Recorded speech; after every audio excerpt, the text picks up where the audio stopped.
बिस्मिल्लाहिर्रहमानिर्रहीम।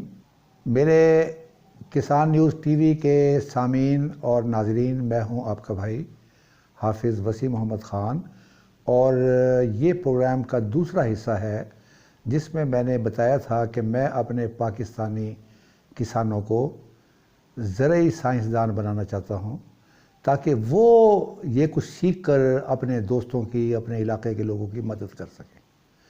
मुशाहिदा एक बहुत बड़ी चीज़ है और सारी चीज़ मुशाहिदों से आती है। और अगर हम पाकिस्तान के एटमी धमाके को देखें तो आप ये देखें कि एक शख्स था जिसका नाम था डॉक्टर अब्दुल कदीर ख़ान। वो हॉलैंड में था और वो किसी कंपनी में काम कर रहा था और वहाँ उसने देखा कि ये एटमी धमाके किस तरीके से होते हैं और ये साइंस क्या है और टेक्नोलॉजी क्या है।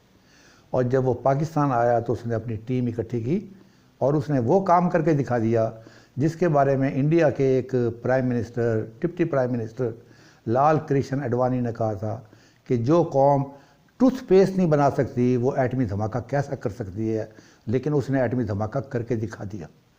अब ये जो मेरी दूसरी किस्त है, जिन मेरे भाइयों ने पहली वाली किस्त नहीं देखी, इसके नीचे आपको लिंक नज़र आ रहा होगा, आप उस लिंक को क्लिक करें और फिर आप देखेंगे बात कहाँ से शुरू हुई थी और कहाँ चल रही। अब ये जो मैंने आपको पहले बातें बताई, जो मैंने अपनी कोई इसमें चीज़ नहीं बताई, मैंने यही बताया है कि आप ख़ुद देखें और फिर ख़ुद फैसला करें आप।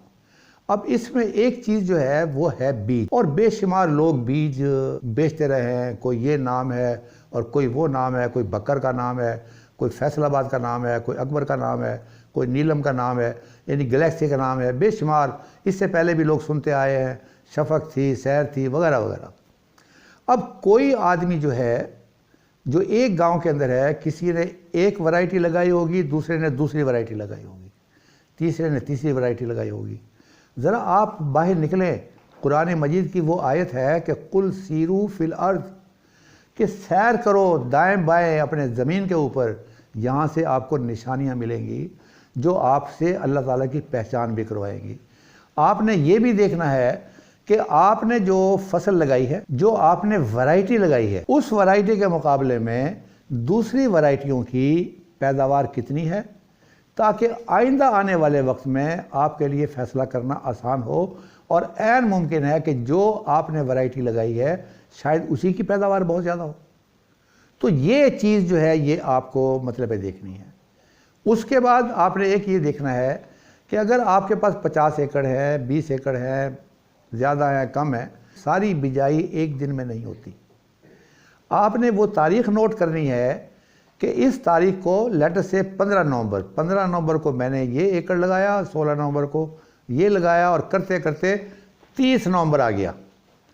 अब आपने इसको भी अपने ज़हन में रखना है कि जो आपकी पैदावार लॉजिंग से बची रही, ये आपने देखना है, जिसमें रस नहीं आया, जिसमें पैदावार ज़्यादा हुई, ये कौन से दिन आपने लगाई है।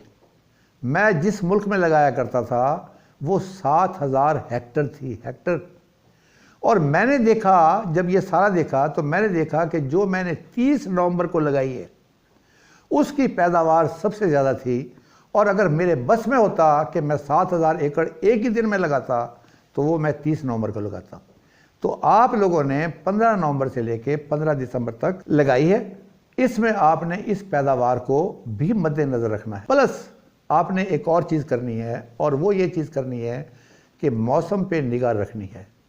देखिए, जितनी देर 28 डिग्री से टेम्परेचर ज़्यादा नहीं जाएगा, ये अप्रैल और मार्च की बात है, जब आपकी फसल पकने के करीब होगी, दाना बन चुका होगा, दाने की भराई चल रही होगी, जितनी देर ये मौसम रहेगा 28 तक, उस वक़्त तक आपकी बम्पर क्रॉप होने का इम्कान है। तो लिहाजा इंसान, किसान, मुसलमान ये सारी फसलें लगाने के बाद अल्लाह ताला की तरफ देखता है। तो वहाँ आप दुआ करें कि ए अल्लाह ताला, ये हमारी फसल जो है ये बम्पर क्रॉप हो।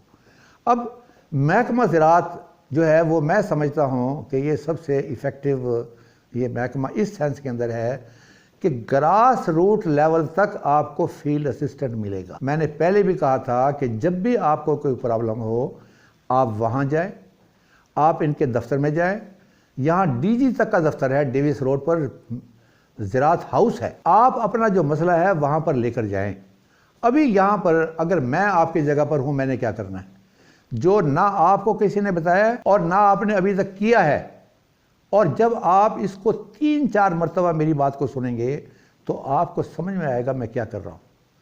वो ये है कि जब आपकी फसल 40 दिन की हो जाए, ये तो सारे अटकल पच्चू हैं, ये टोटके जिसमें बताया जाता है जी हुण बुरान का स्प्रे कर दो, हुण NPK का स्प्रे कर दो, हुण आयरन का कर दो, हुण मैंगनीज का कर दो। नो नो नो, आपने क्या करना है कि 40 दिन के बाद अपनी फसल के कुछ पौधे आपने काटने और वो जाकर आपने लेबोरेटरी में लेके जाना है। उसको कहते हैं tissue analysis, crop tissue analysis. और वो जो एनालिसिस है वो आपको बताएगा कि 40 दिन के बाद आपकी फसल में यहाँ तक ये चीज़ ठीक है और इस चीज़ की कमी है, और वो आपने फिर दोबारा उसके मुताबिक आपने फोलियर स्प्रे करना है जो आपको बताया गया है।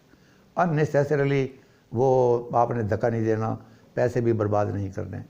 दूसरी जो है 75 डेज़ के ऊपर जब ये गोब की हालत में होगी और वो सिट्टे जहाँ बने हुए होंगे, और अगर आप उसको काट कर देखेंगे तो पता चल जाएगा कि नंबर ऑफ़ ग्रेन जो है वहाँ पहले ही बने हुए होंगे। अब आगे उसकी सिर्फ फर्टिलाइजेशन होगी और उसकी भराई होगी। जितनी फर्टिलाइजेशन अच्छी होगी, जितनी भराई अच्छी होगी, उतने ही दाने मजबूत होंगे और उतनी ही पैदावार आपकी ज़्यादा होगी। अब 75 दिन के बाद फिर आपने जाना, अब उसका एनालिसिस करवाना है, और वो एनालिसिस बताएगा कि गोब की हालत के अंदर आपकी जो फसल माशाल्लाह अच्छी जा रही है, अब कौन सी चीज़ आप डालेंगे जो हिट करेगी आपकी पैदावार को बढ़ाने के लिए। तो ये आप काम करेंगे, और इस काम करने के बाद आपने फिर फैसला करना है, जिसके बारे में मैंने एक प्रोग्राम और करना है, और उस प्रोग्राम के अंदर मैं आपको बताऊंगा कि जब आपका ये सारी चीज़ आ जाए तो ये आपने देखना है। इसके साथ सिर्फ एक चीज़ मैं ऐड करना चाहूँगा कि जो 7000 हेक्टेयर की मैंने बात की थी, वहाँ पर एक आगर भी थी मेरे पास। ये जो हम अननेसेसरीली पानी ज़्यादा लगाते हैं, ये गंदम की फसल ज़्यादा पाने वाली गन्ना नहीं है। इसको ज़्यादा पानी देंगे तो उसकी पैदावार घटेगी, ज़रूरत के मुताबिक देंगे। एक आगर होती है, यहाँ पर आपको ये महकमा ज़राअत वालों से पूछें, वो आपके पास होनी चाहिए। जहाँ आपको ज़मीन खुश्क नज़र आ रही हो, आप उस आगर को ज़मीन में दबाएंगे और उसके नतीजे के अंदर 6 इंच और 9 इंच और 12 इंच की मिट्टी बाहर निकलेगी, और वो आप हाथ में लेकर देखेंगे। हाथ में लेकर आपने जो मिट्टी ली है, अगर तो वो गोला बन गई, इसका मतलब है पानी की ज़रूरत नहीं है। लेकिन अगर वो बिखर गई तो इसका मतलब है पानी की ज़रूरत है, तो आपने फिर ही पानी देना है। इसी तरीके से आपने मौसम को भी ज़रा इसका रिकॉर्ड रखना है कि कब, वो जो मैंने आपको बताया था कि मैं बाहर अपने दफ्तर के बाहर मैंने एक गेज रखा हुआ था, एक छोटा सा एक प्याला सा, गिलास सा, उसके ऊपर मिलीमीटर वो लिखा होता था कि बारिश जब होती थी तो बारिश उसमें इकट्ठी हो जाया करती थी, और अगले दिन सुबह में जाकर ख़ुद मैं उसको चेक किया करता था कि कितने मिलीमीटर बारिश हुई है। वो मिलीमीटर बारिश आपको बताएगी कि आपको आइंदा 10 दिनों में या 20 दिनों के अंदर पानी देने की ज़रूरत है या नहीं है। ऐन मुमकिन है आप पहला पानी देने वाले हो, ऐन मुमकिन है आप दूसरा पानी देने वाले हो, लेकिन वो बारिश बता रही है कि आपको पानी देना चाहिए या नहीं देना चाहिए। मुमकिन है वो 4 मिलीमीटर बारिश हुई हो तो आपको पानी देना है, does not make any difference. अगर वो 85 मिलीमीटर बारिश हुई है, इसका मतलब है फिर आपको पानी देने की ज़रूरत नहीं है। तो इसी तरीके से आपने टेम्परेचर का भी रिकॉर्ड रखना है कि ये टेम्परेचर अप और डाउन क्या होता है और उसके नतीजे के अंदर आपकी फसल पर क्या असरात पड़ते हैं।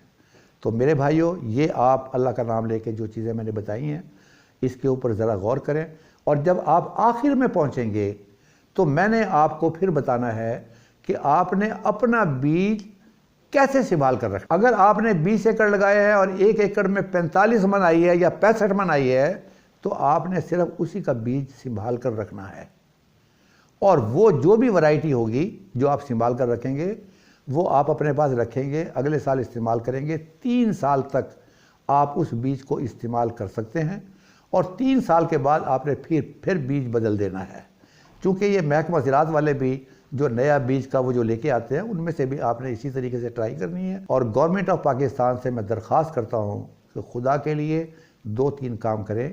जिन पैसों के ऊपर हम बाहर से चीज़ें मंगवा रहे हैं, हम वही कीमत पाकिस्तानी रुपयों में देनी है, वो हमने हार्ड करेंसी देनी है, जिसके नतीजे के अंदर हमारे ऊपर कर्जे और बढ़ जाएंगे। तो एक तो हमने ये काम करना है, और दूसरा काम जो है वो हमने ये देखना है कि इसकी सप्लाई चेन, जब ये पैदावार हो जाए, ज़रूरत से ज़्यादा हो जाए, तो फिर उसको कैसे गवर्नमेंट ने खपाना है, कैसे प्रोक्योर करना है, और या प्राइवेट सेक्टर भी इसमें आ सकता है कि उसने इसको एक्सपोर्ट कैसे करना है। और बदकिस्मती ये रही है 70 सालों के अंदर हमारे MPAs और हमारे MNAs जो देहाती इलाकों से मुंतकिल होकर आते थे, उन लोगों ने वो पैसा जो ज़राअत से हासिल हुआ वापस जाकर ज़राअत में नहीं लगाया, वो R&D नहीं हुई, और यहाँ पर उन्होंने प्रॉपर्टी में पैसा लगा दिया, या उन्होंने अपने आप को इंडस्ट्रियलिस्ट बनने की कोशिश की।